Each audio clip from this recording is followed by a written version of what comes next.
7:30 in the evening across India. I am Tanvi Taneja, live from New Delhi. You're watching DD India Global. We'll bring you the day's big stories from across India and the world. With me today from Washington, D.C. is my colleague, Kate Fisher. Hi, Kate. Good morning, Tanvi. It's 9 a.m. here in Washington, D.C. and 3 o'clock in the afternoon across Central Europe, coming up in the next 30 minutes. Well, here in Washington, a government shutdown has been averted after both chambers of Congress passed a short-term spending bill, and we'll have full analysis of that high-stakes meeting between Presidents Biden and Xi, the leaders of the world's two biggest economies. First, though, the rest of the headlines with Tanvi in New Delhi. Israel wages war on Hamas tunnels in Gaza with mapping robots and blast gel, says Israeli hostages are being held in some of these tunnels. Israeli president insists on the need of a strong force in Gaza to prevent Hamas from re-emerging, whereas US President Joe Biden warns that occupying Gaza would be a big mistake. German police conducts raids in 7 states over the Islamic center of Hamburg's suspected support for the militant group Hezbollah. From Hamburg, our security authorities are investigating the Islamic Center Hamburg and several possible sub-organizations. Sich gegen unsere Verfassungsordnung richten. US President Joe Biden and Chinese leader Xi Jinping agree to open a presidential hotline, resume military communications, and work to curb fentanyl production in their first face-to-face talks in a year.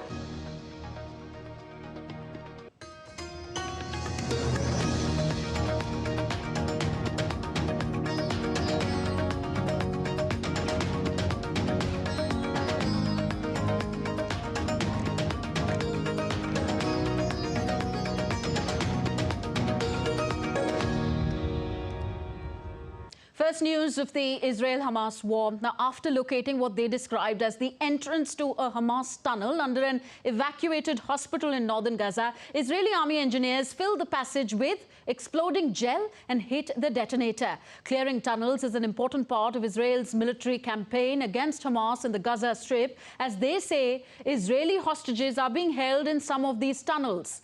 Meanwhile, Israel ordered civilians to leave 4 towns in the southern part of the Gaza Strip on fears that its war against Hamas could spread to areas it had told people were safe. DD India's Sarah Coates sent us this report from Tel Aviv. The IDF has now begun dropping leaflets on homes down in Khan Yunis, which is in the south. We're hearing these leaflets were dropped east of Khan Yunis, telling them to evacuate. Now, this could suggest that the military operation inside the Strip may be widening. Right now, it's mainly been concentrated to the north of the Gaza Strip, but this could mean that Israeli forces are now expanding. Meanwhile, Israeli President Isaac Herzog said that a very strong force may need to remain in Gaza in the near future to prevent the militant group Hamas from re-emerging after the conflict. US President Joe Biden, however, said that he had made it clear to Israeli Prime Minister Benjamin Netanyahu that a 2-state solution was the only way to resolve the Israel-Palestine conflict and that occupying Gaza would be a big mistake.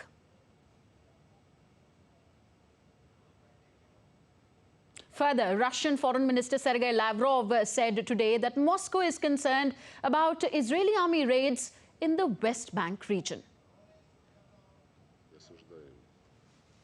People speak and write very little now about West Bank of Jordan River because all the attention is now focused on Gaza. But there are dozens of people who were killed.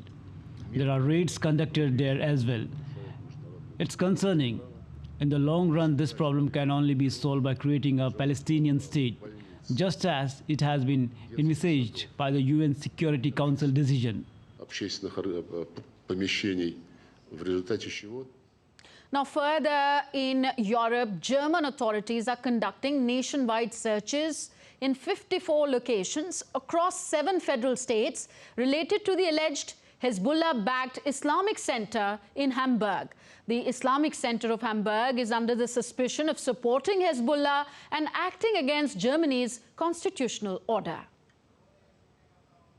Our security authorities are investigating the Islamic Center Hamburg and several possible sub-organizations. We are investigating that this organization is directed against a constitutional order.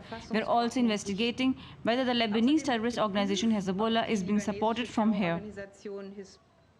On to the US now. The Senate took the risk of an impending partial government shutdown off the table as it passed a stopgap spending bill on Wednesday. My colleague Kate Fisher is in Washington, D.C. She gives us more on this and other stories making headlines around the world.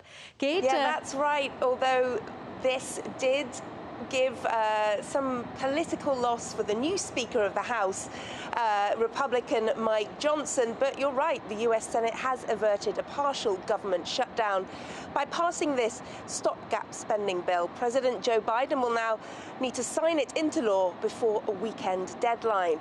The 87-11 vote marked the end of this year's third fiscal standoff in Congress that saw lawmakers bring Washington to the brink of defaulting on its more than $31 trillion in debt. A partial shutdown of the government would have led to delayed salary payments to 4 million federal employees. But it didn't come without a cost for the new Republican Speaker of the House. Tensions are rising in the House of Representatives as hardline Republicans delivered a strong message to Speaker Mike Johnson. And we'll get a bit more on that after we've spoken to my colleague Benji Hyatt here in Washington. Benji, we've passed this spending bill, but it is only a stopgap. Isn't this just kicking the can further down the road?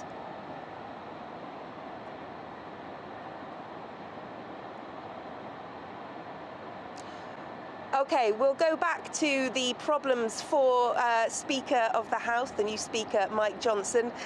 19 House Republicans, including 15 hardliners, voted against their party's bill, signalling an early end to Johnson's honeymoon period as Speaker. This dissent follows an earlier protest against his decision on spending cuts and conservative policies in a stopgap measure.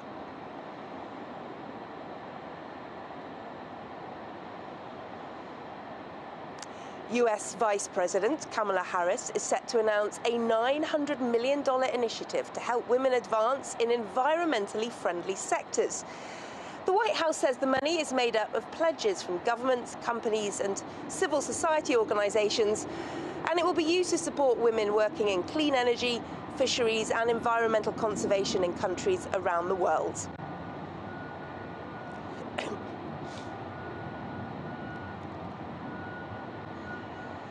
Well, there may not have been a joint statement released after the high-stakes meeting between Chinese President Xi Jinping and US President Joe Biden, but both countries say that the talks between their leaders were positive, issuing statements individually, trumpeting where they found common ground, including on tackling climate change and improving communications.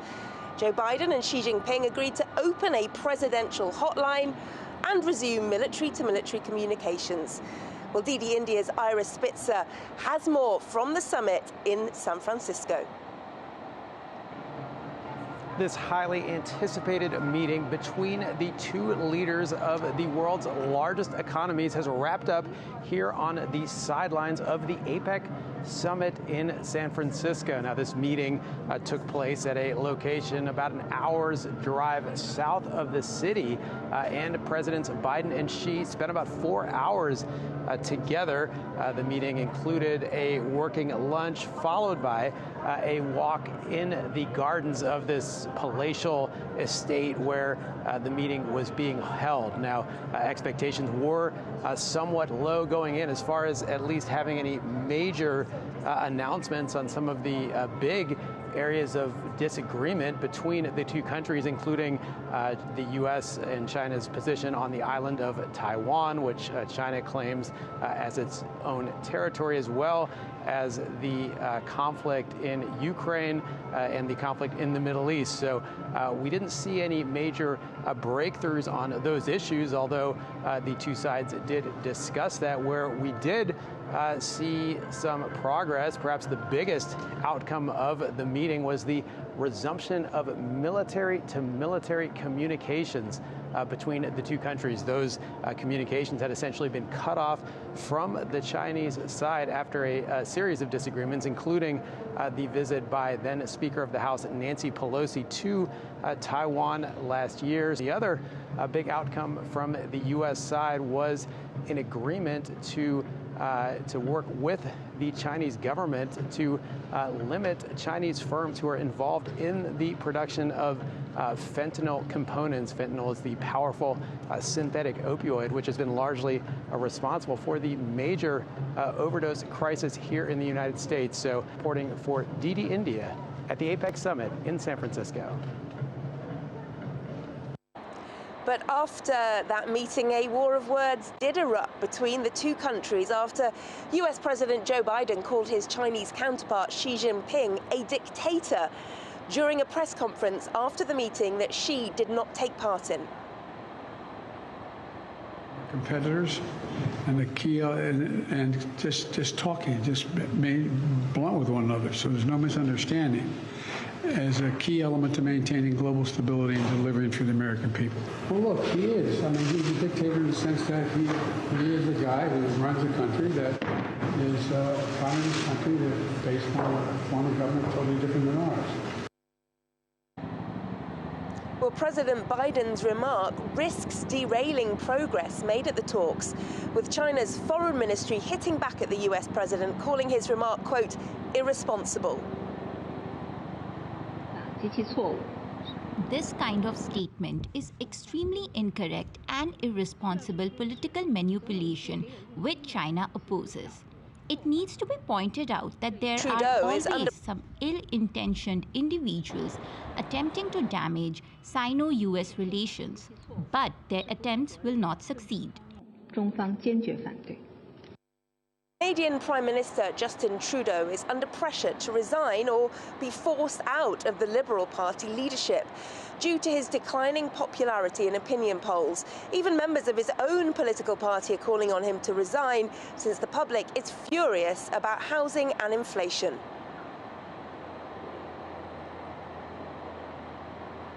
Ukraine destroyed 16 drones and 1 missile which were launched by Russia in an overnight strike. Ukrainian forces deployed air defences in the western region of the country, while an air raid alert was also declared in several regions. Kyiv's also accused Russians of targeting shelling at a power station in the eastern Donetsk region. Well, DD India's Megumi Lim sent this report from Kyiv. Ukraine's Air Force said it had shot down 1 missile and 16 out of 18 Shahed-type drones launched by Russia overnight as the country braces for another winter of blackouts caused by Russian strikes. Russia also attacked a residential and educational building in the Kharkiv region with a S-300 missile overnight. So far, no casualties have been reported. The frequency of air raid alerts have increased in Ukraine over the past few days as Moscow has steadily ramped up its attacks on critical infrastructure, especially in the eastern parts of Ukraine. Russian strikes on Wednesday damaged a medium-pressure gas pipeline in the eastern Kharkiv region and targeted an area near a thermal power plant in the Donetsk region. Moscow's forces also struck a residential building on the same day in the eastern Ukrainian town of Selidov, and rescuers continued to clear the rubble on Thursday, where 1 more body was recovered, taking the death toll to 3 people. Megumi Lim in Kyiv reporting for DD India. Well, the UK's new Foreign Secretary, David Cameron, is in Kyiv on his first working visit abroad after taking charge. Ukrainian President Volodymyr Zelensky received the UK Foreign Minister and discussed supply of weapons and ways to further strengthen Ukraine's air defence systems. They also focus on ways to protect critical infrastructure.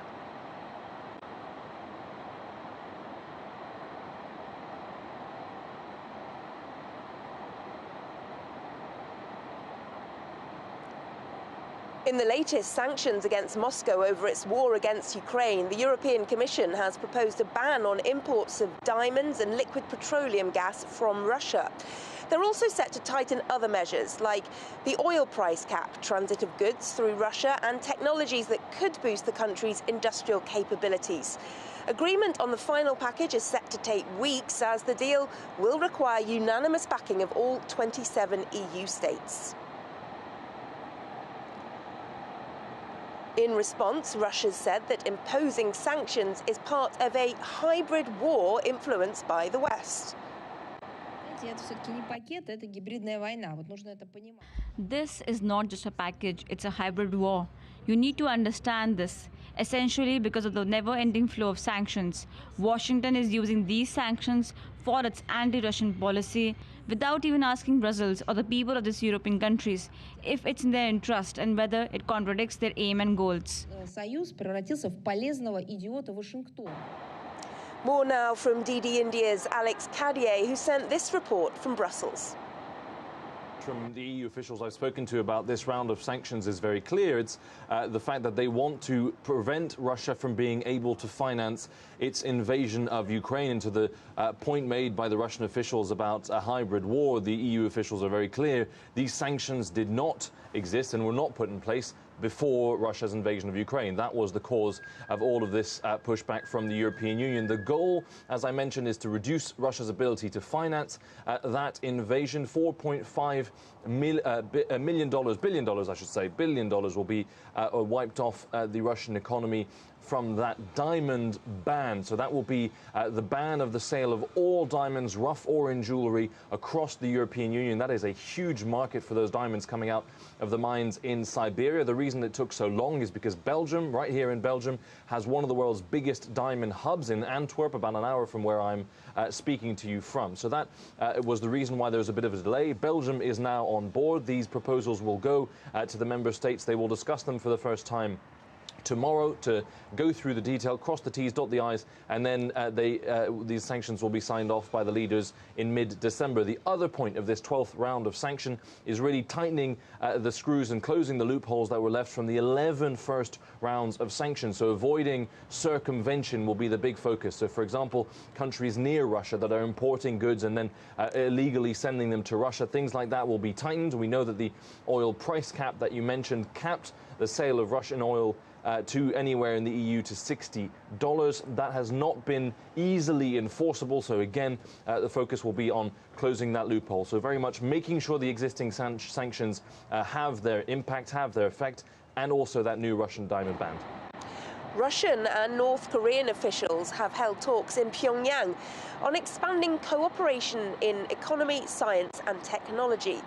They also followed up on agreements reached by Russian President Vladimir Putin and North Korean leader Kim Jong-un in Russia in September.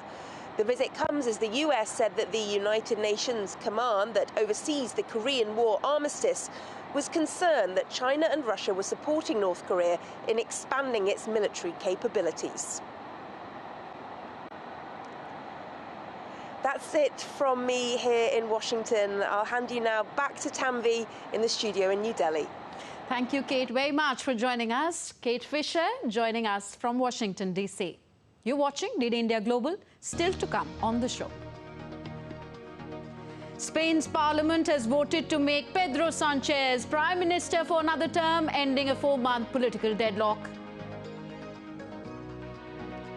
And with global unity in focus, India gears up to host the second Voice of the Global South Summit virtually tomorrow.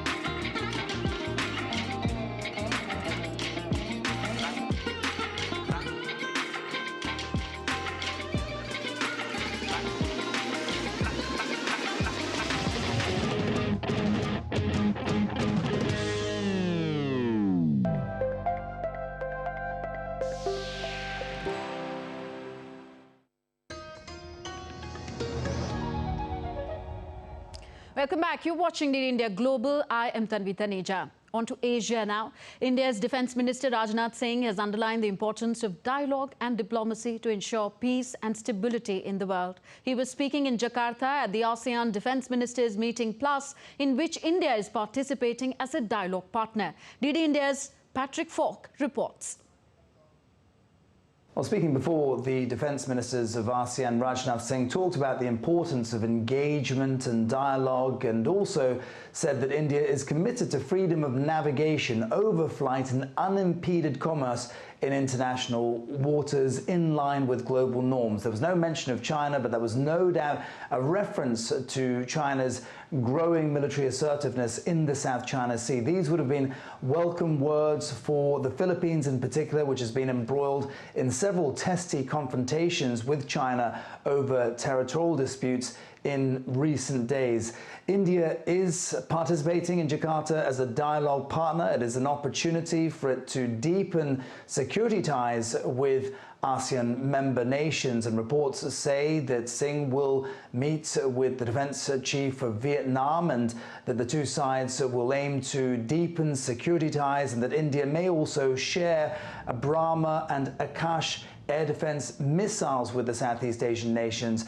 In addition, reports say that there will be a meeting with Indonesian Defence Minister Prabowo Subianto, and that the two will be discussing joint patrols of the Malacca Straits. That's important in particular because Prabowo Subianto is currently the front runner in polls for Indonesia's presidential race. There is talk about a Quad Plus grouping to include Indonesia as well.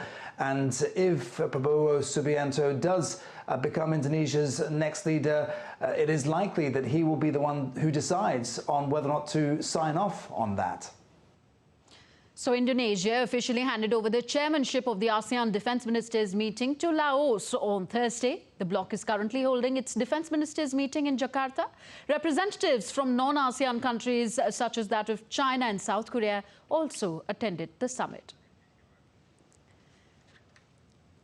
Now, India will host the second Voice of the Global South Summit on Friday. That's tomorrow. This unique initiative brings together 125 countries of the Global South to share their perspectives and priorities on a common platform. India will be hosting the second summit of the Global South nations on 17th November. The Voice of the Global South Summit will be held in virtual mode and in continuation with the first Voice of Global South Summit held in January during India's G20 presidency. This would be an opportunity, tomorrow's summit, for sharing with the countries of the Global South the key outcomes achieved in various G20 meetings over the course of India's presidency. You would recall that during the first Voice of Global South Summit in January, this is one of the things that we did, part of what Prime Minister had said, reach out, hear the voices of the Global South and see how we can mainstream that, give them more attention and put them on the high tables.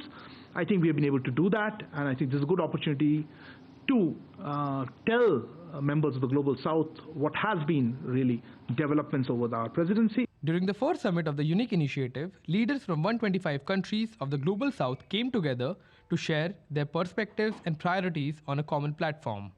The second Voice of Global South Summit will be structured into 10 sessions. The inaugural and concluding sessions would be at head of state government level and hosted by Prime Minister Narendra Modi. The theme of the inaugural leaders session will be Together for Everyone's Growth with Everyone's Trust, and that of the concluding leaders session is Global South, Together for One Future. In addition, there will be 8 ministerial level sessions with the following themes: Foreign Minister Session, India and Global South Emerging Together for a Better Future; Education Minister Session, Making Human Resources Future Ready; Finance Minister Session, Financing People-Centric Development; Environment Minister Session, Sustainable Solutions for Climate Resilience and Climate Finance; Second Foreign Minister Session, Global South and One Development; Energy Minister Session, Affordable and Inclusive Energy Transition for Sustainable Development; Health Minister Session, Solution from Global South for One Health; and Commerce Trade Minister Session, Global South and Resilient Supply Chain. The second Voice of Global South Summit come at a time of increasing conflicts in various parts of the world, extreme weather patterns due to climate change, and rising socio-economic challenges that disproportionately hinder the growth of the developing and underdeveloped world. The summit aims to bring together the Global South on a common platform to tackle these challenges. Akshay Dongre, DD India. And now let's take a look at what else is happening around the world. In Spain, Pedro Sanchez has been elected as the Prime Minister for yet another term after a deadlock of 4 months. Sanchez has got 179 votes in favour to win the term. The Conservative Popular Party won elections in July, but leader Alberto Núñez Feijóo failed to form a majority. Argentina's Peronist Economy Minister Sergio Massa may pull off the presidential election despite being at the helm of the country's worst economic crisis in decades and with inflation nearing 150%. He is neck and neck with libertarian rival Javier Milei ahead of Sunday's runoff. Luxembourg's former finance minister Luc Frieden will become the country's new prime minister. He will lead a coalition of his Christian Social People's Party and the Democratic Party. 26 people were killed in a fire at a coal company's office building on Thursday in China's northern Shanxi province. The fire broke out at the 4-story Yongchu coal industry joint building in the country's top coal-producing hub of Shanxi. The cause of the fire was still under investigation. And on to New Delhi now. Indian President Draupadi Murmu presented the President's standard of bodyguard at India's President's house, Rashtrapati Bhavan. The President's bodyguard is the oldest regiment in the Indian Army, having been raised as the Governor-General's bodyguard back in 1773. The men of the President's bodyguard comprise the only regiment in the Indian Army fully trained as horsemen, paratroopers, tankmen, and offering ceremonial duties. This gives them a special position in the Indian Armed Forces. And today, they are celebrating the 250-year celebration of their grand legacy.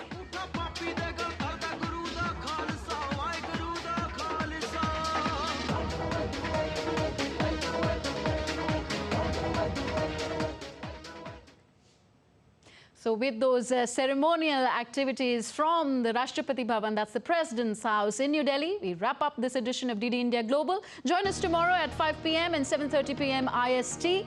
You can connect with us on Facebook, X, formerly Twitter and Instagram at DD India Live. You can also find us online at ddindia.co.in.